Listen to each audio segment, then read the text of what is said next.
Stop pointing your finger and raise your hand instead. I am here today to challenge you to step out of victim mode, to stop playing the blame game, and accept full responsibility for creating whatever changes need to happen in order to live your best life. And I just want to let you know that it's when you're operating in victim mode, when you're blaming someone for what they've done to you, for what's happened to you, it can become the most disempowering stance that you can ever take. And it's not to, downplay any pain that you've experienced. It's not to say that you don't have a reason to be upset or to be pointing the finger, but at some point you have to decide, okay, this has happened, and now what? What does that mean for me? Do I continue to, stay in victim mode, continue this pity party, or do I figure out what do I need to do to heal, to be whole, to become healthy, and to move forward living my best life, right? Because people who live great lives don't stay in victim mode. Yes, you're human, and it's normal to get pissed, to get angry, right? When we're dealing with adverse situations. But at a certain point, you have to decide, okay, what's next for me? And take full responsibility for whatever has to happen to get yourself back together again, right?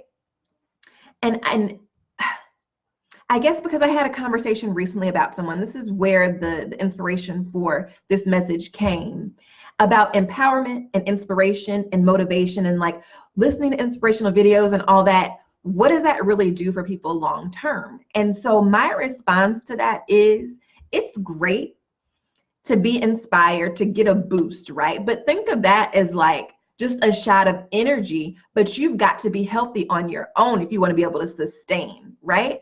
And so empowerment is not something that someone else can do for you. I can't empower you.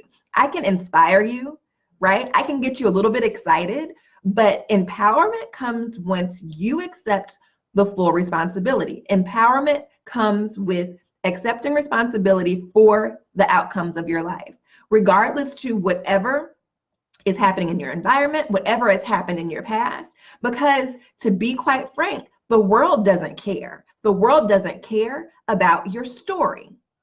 And I know that sounds harsh and insensitive, but stick with me, okay?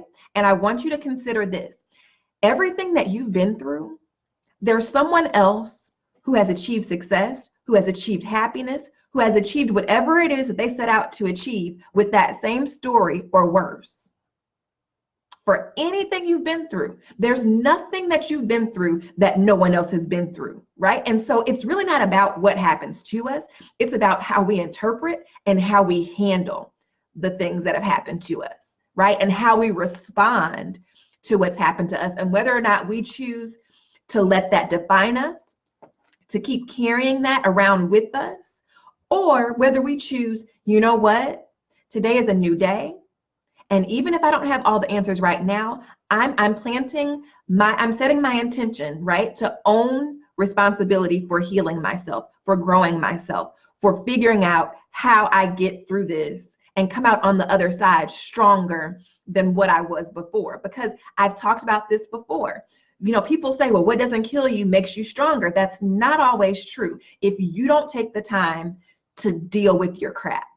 Right? Because what doesn't kill you can make you bitter. It can make you nervous. It can make you afraid to even step out on faith and do anything. What doesn't kill you doesn't always make you stronger. It's about how you process it, how you internalize it, how you deal with it. And so we have to be intentional about saying, I'm going to figure out how to heal, right?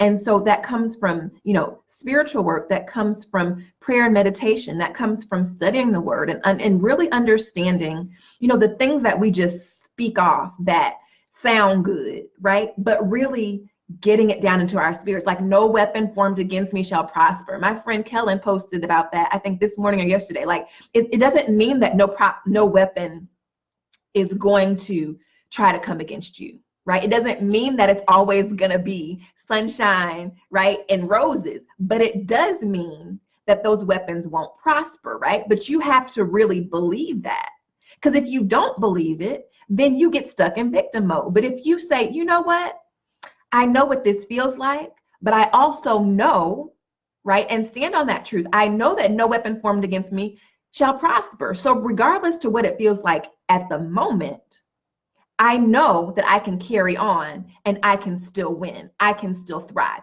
if I don't get stuck right here in victim mode, right? Stop pointing the finger and accept responsibility for what happens next for you. All right? So I hope you received that message. If so, please share it out, and I will talk to you guys soon.